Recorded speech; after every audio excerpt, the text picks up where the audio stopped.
Then the next question that is put to Shaykh al-Fawzan, حفظه الله تعالى. He's asked, هل يجوز إطلاق لفظ الجاهلية على المجتمعات الإسلامية المعاصرة? Is it permissible to use the term al-Jāhiliyyah unrestrictedly upon the Islamic societies of our times, of the age, of this age? To put it in other words,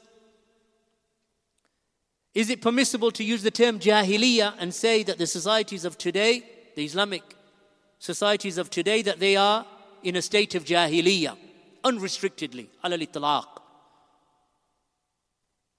So the Prophet, Shaykh al-Fawzan, Hafidhahullah, he said that the Jahiliyyatul Amma, the overarching or the unrestricted Jahiliyyah, قد زالت ببعثة الرسول, with the sending of the messenger. So this usage of the generalized overarching term al-Jahiliyyah, then it ended with the sending of the messenger sallallahu alaihi wasallam. So it is not permissible to use it unrestrictedly for the Islamic and Muslim societies in a general unrestricted application. It is not permissible. Then he said, however, applying that ruling, meaning using the term Jahiliyyah and applying it in some matters upon some people or some sects or parts of societies, then that is possible and permitted. Just as the Prophet sallallahu alaihi wasallam said concerning one of his Sahaba, when he said to him, "Innaka imru'un fika jahiliyyah." Indeed, you are a person who has within him Jahiliyyah. The hadith reported by Bukhari and Muslim. So here the Prophet sallallahu alaihi wasallam has restricted the term, that he has said that within you there is something of the traits of Jahiliyyah. And likewise the statement of the Prophet sallallahu alaihi wasallam, "Arba'un min fi ummati min amri al-Jahiliyyah la yatrukunahunna." He said there are 4 from my ummah from whom the affair of Jahiliyyah, that there are 4 affairs in my ummah from the affairs of Jahiliyyah that they will not abandon. Al-Fakhr fil ahsab, boasting about their high rank and status. Wa ta'an fil ansab, and reviling the lineage of others. Wal istisqa'u bin nujum, seeking rain from the stars. Wan niyaha, and wailing over the dead. The hadith reported by Muslim.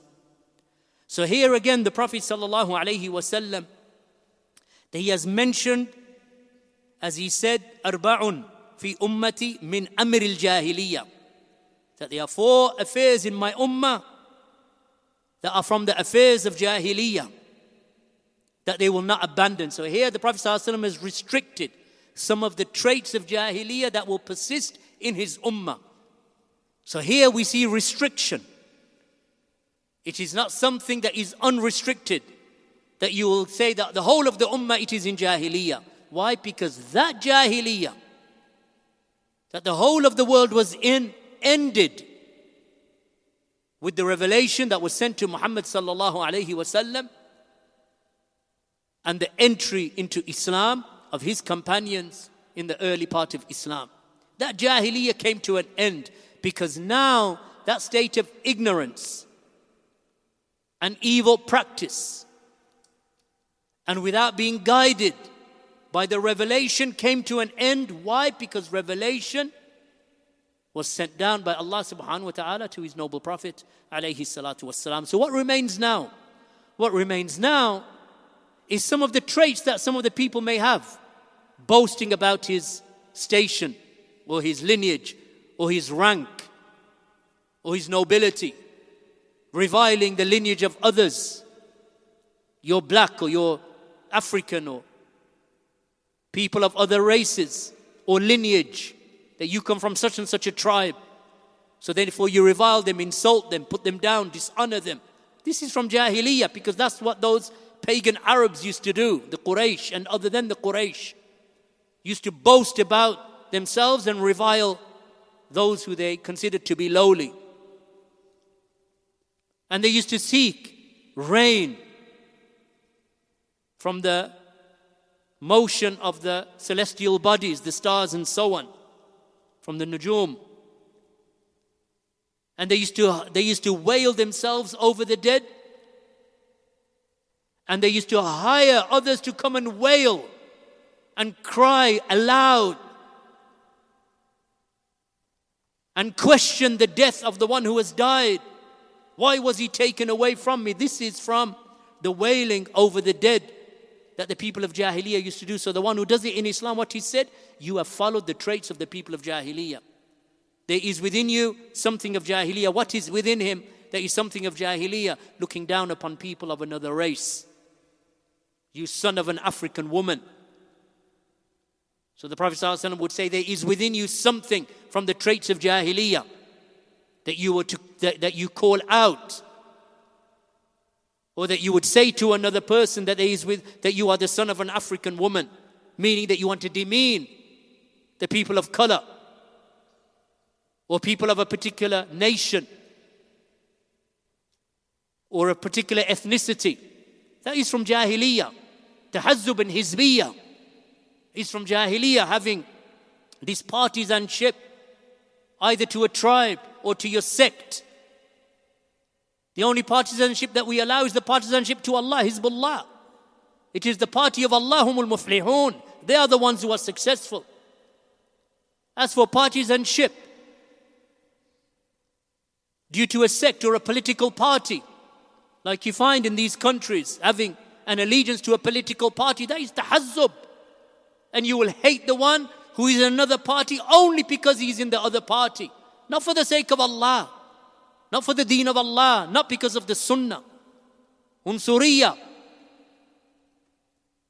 Having this idea that your nation or your tribe or your ethnicity is better than the ethnicity of others. All of that is from the traits of Jāhiliyyah. All of that is from Jāhiliyyah. So, if a person displays this, it is allowed to say, you have within you Jāhiliyyah. Or that you, before you became a Muslim, that you had within you Jāhiliyyah. You were following one of the religions of Jāhiliyyah before the revelation came, of idolatry or other than that. Then, Sheikh Jamal al-Harithi, he said that by the usage of the term for the whole of the Islamic societies, that they are upon Jāhiliyyah, al-itlaq, then this is Takfīr of the Islamic societies. This is Takfīr of Islamic societies, to say that all of the Islamic societies today, that they are in Jāhiliyyah. They are in a state of Jāhiliyyah. What was the state of Jāhiliyyah? This was the state of kufr and shirk, paganism and idolatry, without revelation and without guidance. So to say that the Muslim Ummah today, or the Islamic societies today in the world, that they are in a state of Jāhiliyyah, that is to make takfir. And this is something that is oft repeated by Sayyid Qutb, who was, of course, a leading figurehead of al-Ikhwan al-Muslimin. He was possibly the foremost sheikh in terms of knowledge and scholarship, as they saw it. So in his books, he makes mention often of this issue of Jāhiliyyah and the Ummah being in a state of Jāhiliyyah without restriction at all. So then he presents some of those. And I'm not going to mention all of them, but I'll mention some of them to you. Otherwise, because he actually does mention several. So Sayyid Qutb, he mentions in his book, Ma'alim Fit Tariq, on page 101. Just to note that when we first started practicing, many of us, in the late 80s and the very early 80s, this is one of the first books that was handed to us to read. So they would say, this book, you have to read it. It was called Milestones by Sayyid Qutb. I said, why? I said, because it talks about the social issues and the political issues of our times. It was written, of course, even decades before that. It was written in the 50s and 60s, Ma'alim Fit Tariq. And it deals, it's a book filled with huge amounts of emotion and agitation, and talks about the social structure and the political structure of the world and various societies, focusing upon Egypt, but it is general in reality to all Islamic societies. And if a person doesn't know what he's reading, he's easily duped into following the ideas of Sayyid Qutb. So what does he say, Sayyid Qutb, in this book? He says that the atmosphere of the society of ignorance has entered these societies that call themselves Muslim. These societies have not entered the circumstance of Jāhiliyyah because of the fact that they believe in a deity besides Allah, no. Nor because they put forth symbols of worship besides Allah either. They entered the state of Jāhiliyyah because they do not practice the worship for Allah alone in their laws, in Hakimiyyah, in their laws, or in their nizam. And this affair, regardless if they don't believe in a deity besides Allah, it is the most specific of affairs in directing worship towards other than Allah. So they do not believe in the Hakimiyyah. He mentions that they do not believe and they reject the Hakimiyyah. That is not by Allah. Or they believe in the rule that is not the rule of Allah. So the meaning that they believe in secular laws or other laws that are not the laws of Allah. And when this is applied, then the Islamic view of these societies of Jāhiliyyah, all of them are designated a single designation. Their claim to be Islamic is rejected. All of them. And their claim of being upon any Sharia. So, you see his point. That regardless of the fact that you worship Allah alone and you do not associate partners with Him is irrelevant. The fact that these societies do not judge by that which Allah has revealed, they are societies of Jāhiliyyah. He mentions also Sayyid Qutb in another one of his works, Al-Adalatul Ijtima'iyyah, page 250. He said, when we examine the world, all of it today, in light of divine determination in understanding the religion of Islam, we do not see that this religion is present. Allahu Akbar. The presence of the religion stopped when this recent body or this body of Muslims, this recent body of Muslims failed to single out Allah alone with the Hakimiyyah, with Allah's laws in the life of a human being. So Islam ceased to exist because these rulers and these countries don't judge by Allah's law.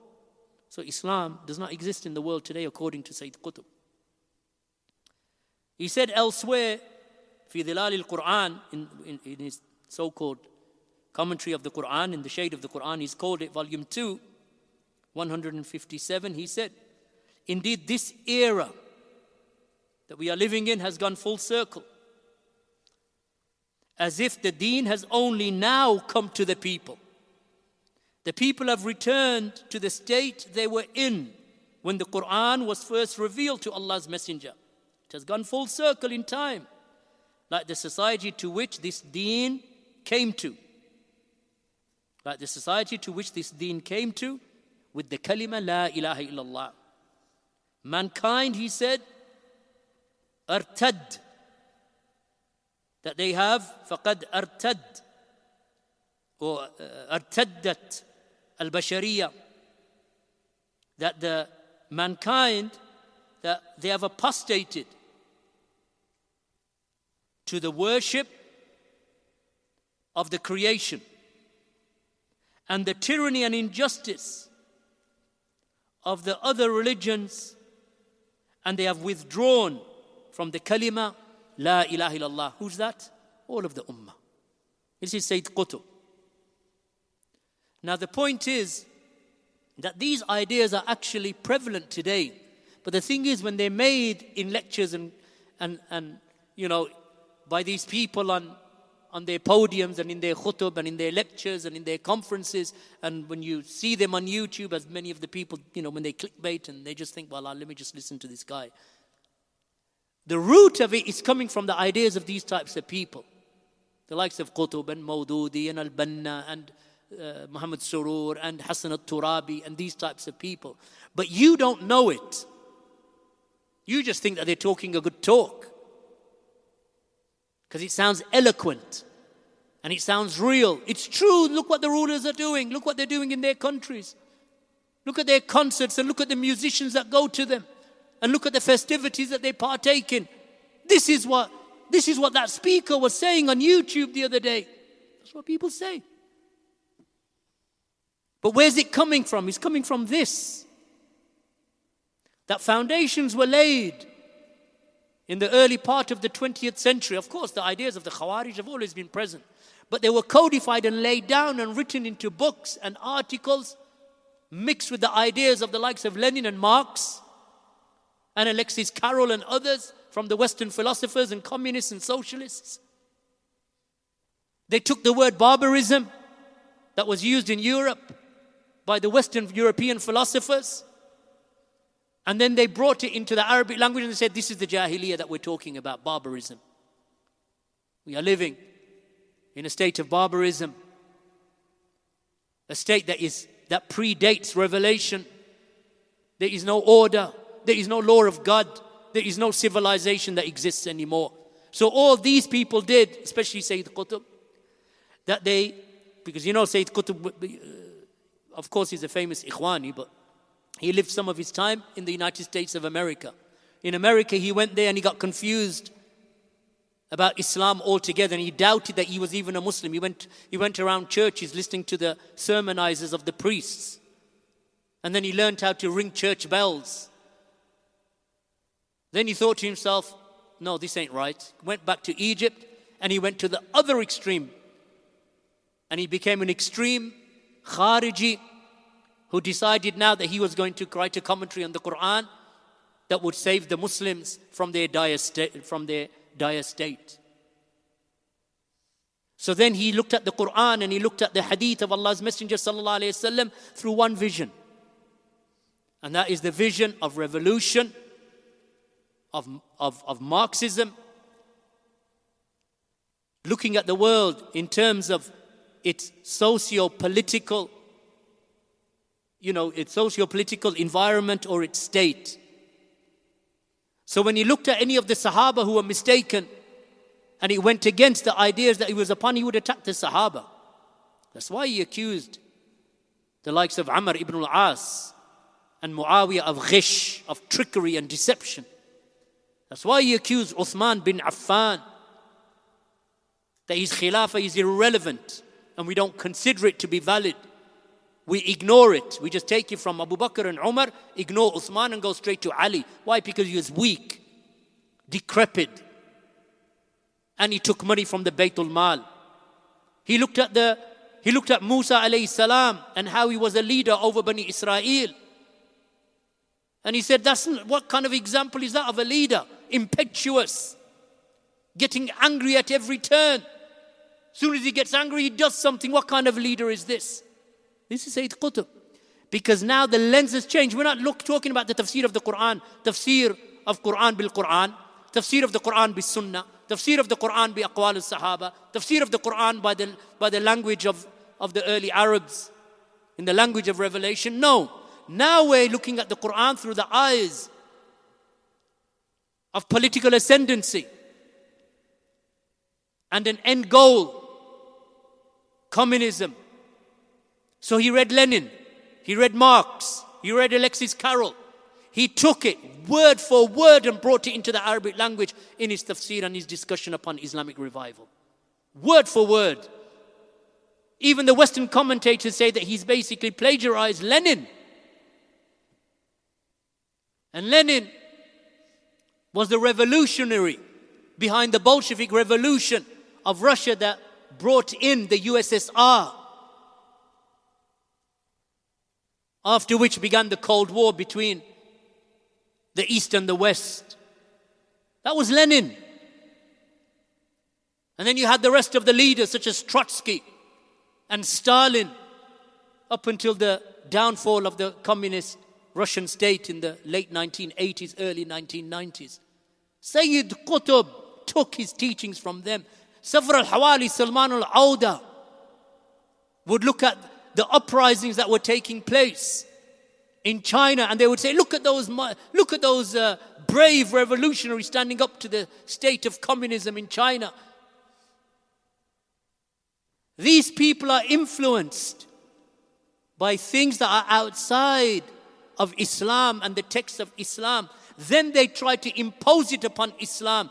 So now barbarism or Jāhiliyyah would make sense to Qutb because it's a good vehicle for him. If the whole of the Islamic world was in a state of Jāhiliyyah, we can bring down everyone. We can bring down the rulers. We can bring down the ruled, whoever supports them. Yūsuf al-Qarāḍāwī himself, their leader who died the other day, and their great scholar of the age. If there's anyone that is greater than Yūsuf al-Qarāḍāwī in Ikhwan al-Muslimin, is Sayyid Qutb. Because Sayyid Qutb is the asl. Before Sayyid Qutb, the founder, Hassan al-Banna. But Sayyid Qutb shadows, Qarāḍāwī is in the shadow of Sayyid Qutb in terms of who they regard to be their great leader of Ikhwan. It's Hassan al-Banna and Qutb. After that comes everybody else. But look what Qarāḍāwī himself, in a moment of self-reflection, says about Sayyid Qutb. He says in his priorities of the Islamic movement, priorities of the Islamic movement, page 110. He said, it was in this period that the books of Sayyid Qutb appeared that represent his final ideas, where he exhibited takfīr of whole societies and waging a destructive war against the whole of mankind. This is Qarāḍāwī talking about his own Shaykh, Qutb. Both of them, of course, Egyptians that were highly influenced by what was happening in the environment in Egypt in their youth. Another leader of Ikhwan al-Muslimin, Farīd Abdul-Khāliq. He is one of their murshids, one of their guides.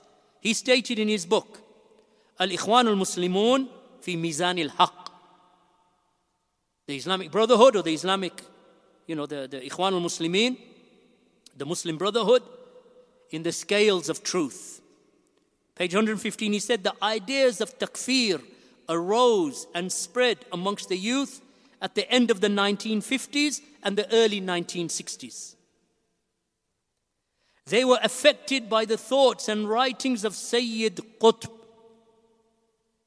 They took from that, meaning from his writings and thoughts, that the society as a whole is in Jāhiliyyah, and that he had made takfīr of the rulers who had refused the hakimiyyah of Allah by not ruling with that which Allah had revealed. And the takfīr of the citizens of the land when they became satisfied with their rulers. They themselves admit this remains present in the age that we are living, my brothers and sisters. When you hear people talking with these types of language, the language of demonstrations, marching, rising up against the ruler, speaking against the rulers, they are not judging by Allah's revealed. This is just like Jāhiliyyah of old. Even if they don't realize it, this is something that emanates from the likes of Qutb, Banna, Mawdudi, and their offshoots in the 20th century. The likes of Muhammad Qutb, the younger brother of Sayyid Qutb, he was arrested after the execution of Sayyid Qutb back in 65 or 66. Was he 65, 66? One of the two. Sayyid Qutb was arrested. They say he was tortured. Possibly he was, because it was a very difficult era in the time of the rule of Jamal Abdel Nasser, the leader of Egypt, when he called to pan-Arabian nationalism. So it was a difficult time for the Muslims in that era.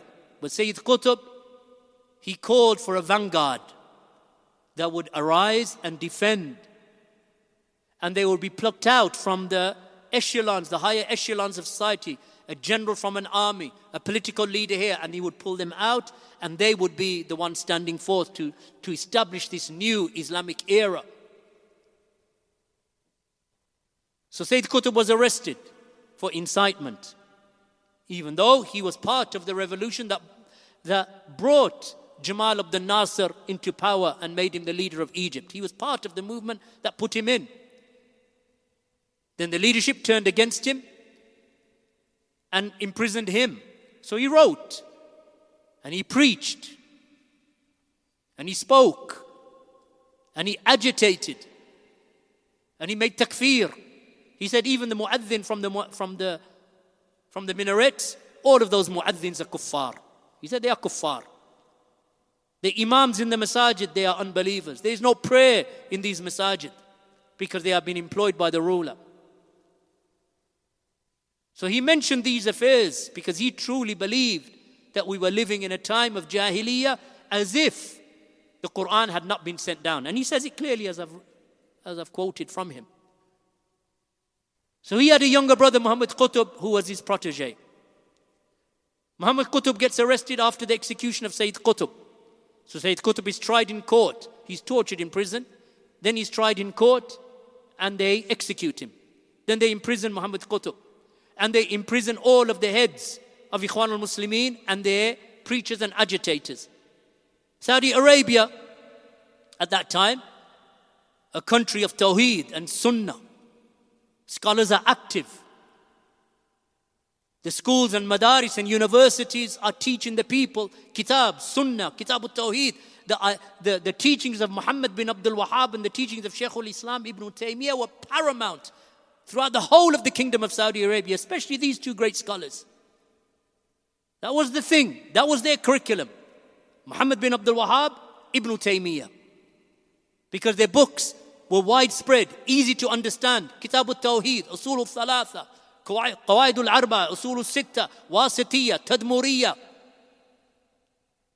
Ibn Taymiyyah on the issue of how to deal with the various groups and parties. They loved it. But Saudi, at that stage, they look at what's happening in Egypt and they see the imprisonment of Muslims. So Saudi intervenes and intercedes for those Muslims that are in prison in Egypt. So they say, release them. They said, but these are agitators. They said, release them, we'll take them. Because we're a Muslim country, maybe they'll be more comfortable living in the kingdom. So what does Saudi do? Lets them in.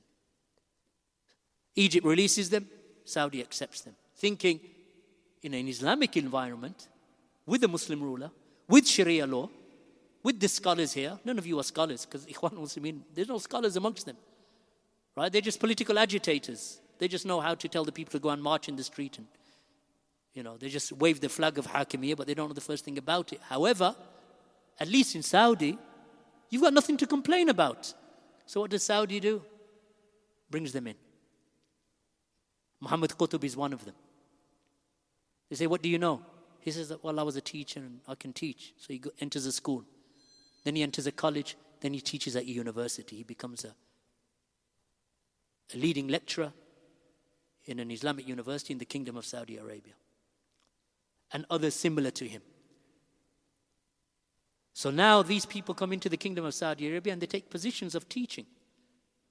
Now they start teaching the youth in the Kingdom of Saudi Arabia. So from the prominent teachers of Safar al-Hawali, the Sheikh of the awakening, as they call him, the Sahwa, he studies under Muhammad Qutb. He writes a book, Zahiratul Irja, fi Fikr al-Islami, the rise of Irja in Islamic thought. Muhammad Qutb writes the introduction for him, reads it through, advises him, puts it out. In this book, he accuses Shaykh al-Albani of being a murji, like the irja of Jahm bin Safwan. Who writes it? The Muqaddimah, Muhammad Qutb. They start attacking. These are the students of these ikhwan that were given shelter in the Kingdom of Saudi Arabia. They start agitating. When do they start? They came out at the beginning of the first Gulf War. This is 1989, 1990, 1991. There were others who graduated from the Islamic University, some of them also Egyptian. Farīd Abdul-Khāliq, Ikhwani agitator. From Misr, from Egypt, gets a place in the Islamic University. He bumps into Shaykh al-Albani. Shaykh al-Albani becomes his teacher at the Islamic University of Medina. Who's present? Shaykh Rabi is also at the university at the same time. Who else? Muqbil is there. And others are there. Abdul-Khāliq is there. So Shaykh al-Albani said, I recognized that he was an Ikhwani. So I gave him da'wah. And I gave him da'wah and he accepted Salafiyah. He graduated and then he left. To Egypt? No. Where? Kuwait. In Kuwait, he joins up with a group, Jam'iyyat Ihya al-Turath al-Islami. This group becomes a multi-million dollar organization doing work all over the world in da'wah and charity work. From India to Malaysia, Indonesia, Africa, Sudan, Yemen, Britain, France, Sweden, US, Canada. Why? Because this is Kuwaiti money. They go to Sheikh Muqbil and they say, if you work with us, we'll give you some money. He goes, take your dinars and go back to Kuwait. Sent them back because he knows who they are. And then he does some durus and lectures warning against this Abdul-Khāliq, who they made as their leader in religious affairs. This Abdul-Khāliq lives in Kuwait, died not long ago, a few years ago he died. This Abdul-Khāliq joins up with these other agitators in their understanding and their fikr. So they come up with the idea of Tawheedul Hakimiyyah as a fourth category. They come up with the idea that every group of agitation works upon the borders of Islam. So Hizb al-Tahrir have a role, Jamaatul Jihad have a role, Ikhwan al-Muslimin have a role, these have a role, those have a role. Each of them are to be left to propagate Islam and give da'wah in their way, and we ignore our differences. Why? Because the greatest threat right now is that Islam is not under, or the Muslim countries are not under Muslim rulership. So they organize marches, demonstrations in the Kingdom of Saudi Arabia. Sheikh bin Baz, Sheikh Rabi, Sheikh Muhammad Aman Jami refutes them in the early 90s. Sheikh Rabi begins to refute them. These are the two main. That's where they come from in the beginning. They go to Sheikh bin Baz to complain about Sheikh Rabi and Muhammad Aman Jami. With Sheikh Rabi are some of the other scholars who were younger than them at that time. Sheikh Ubaid and others. Ali Nasir al-Faqihi and others. So they go to Sheikh bin Baz complaining. Then Sheikh Rabi and the Mashayikh, they send the watha'iq, the evidences to Sheikh bin Baz and Sheikh ibn Uthaymeen and Sheikh al-Albani. All of us, over a small period of time, all of these scholars coalesce. And they refute these followers of Qutb and the ideology of Qutb as one hand. So Sheikh Rabi refutes Sayyid Qutb, Sheikh bin Baz, Sheikh al-Albani, Sheikh ibn Uthaymeen, Sheikh Muqbil, Sheikh Rabi', Sheikh Ahmed al-Najmi, Sheikh Zayd al-Madkhali. 45 or more scholars bring their refutations. Abdul Muhsin al-Abbad, Ali Nasir al-Faqihi and others start refuting the Qutbi dawah in the kingdom. But it's beginning to take off in Kuwait, in the Gulf countries and elsewhere. The ideas of Sayyid Qutb are spreading. That these scholars, that these Muslim rulers today, that they have changed, they have made tabdeel, istibdal. They have exchanged the Sharia for secular laws. So implicit in that is that the Muslim rulers are kuffar. Out of that comes the various terrorist movements that begin to rear their ugly head. Osama bin Laden and his group, Al-Qaeda. So then you see bombs going off before 9/11 in the Muslim countries, in Egypt, in Saudi Arabia, in other places. So these movements begin to come. After 9/11, they just proliferated. This is the ideology of Qutb. This is the ideology of Qutb.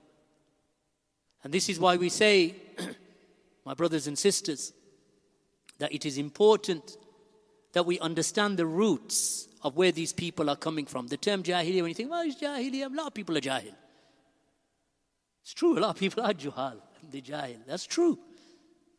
But we are not in a state of Jāhiliyyah. And we are not in a state when the ummah is ghaiba, because that was another term that they used to use. There's no ummah. The ummah doesn't exist anymore. Ummatun ghaiba. This is an absent ummah, which is also takfīr. So understand that when you hear these people talking in the manner that they talk today, and you think, well, he's just an ignorant man, he doesn't really understand. Actually, the roots are very, very devised. So this is what Muhammad Qutb did. You know what some of the others did? After the death of Sayyid Qutb, they went to hide in caves outside of Cairo. Because they said, all of them are kuffar, the whole of the world, except for us. So they actually went to caves outside of Egypt, hiding in caves. They would come out, kill some police officers, kill some soldiers, kill politicians, and run back to the caves. There is a whole catalogue of terrorist acts that took place from about after the death of Sayyid Qutb, give it about a year or two, when they got organized and some of them got released. In the late 1960s, early 1970s, this minister was shot dead. His wife and his children, they're blown up in their car. Blow up a museum, killing 20 people. This was actually taking place in the early 70s in Egypt, after the death of Sayyid Qutb. In 1982, one of them on a parade, he's a soldier for the Egyptian army, on parade. His name was Istanbuli. Anwar Sadat, like they do when they do these military parades, and they march in front of their leadership, and the whole of the road is, and all of the people are there watching the military of Egypt as they're showing their tanks and their vehicles and their weapons and their surface-to-air missiles. So Egypt did that. And a lot of these countries, they do it. Anwar Sadat is there with his family. Him, his wife, the generals, the ministers. This Istanbuli, Ikhwani, Takfīri, Qutbi, raised upon the ideas of Sayyid Qutb, he opens fire. Look at the khiyana. opens fire and kills Anwar Sadat, the president of Egypt, in the early 1980s. You're thinking about 9/11. This thing began decades before that. And it came to us when we started practicing Salafiyah in the early 90s, late 80s. And it was strong. So he shot him. You know what he said? He said, I've killed the Pharaoh. Just like Abdurrahman ibn Miljam. Of course, we don't compare the two victims. Ali is Imam, Khalifa, radiallahu anhu, promised Jannah. Anwar Sadat, there is no such guarantee for him. However, he was using the same rhetoric, the same type of language. You know, I'm fearless. I've just killed the Pharaoh. These are these people. You think it started yesterday with 9/11.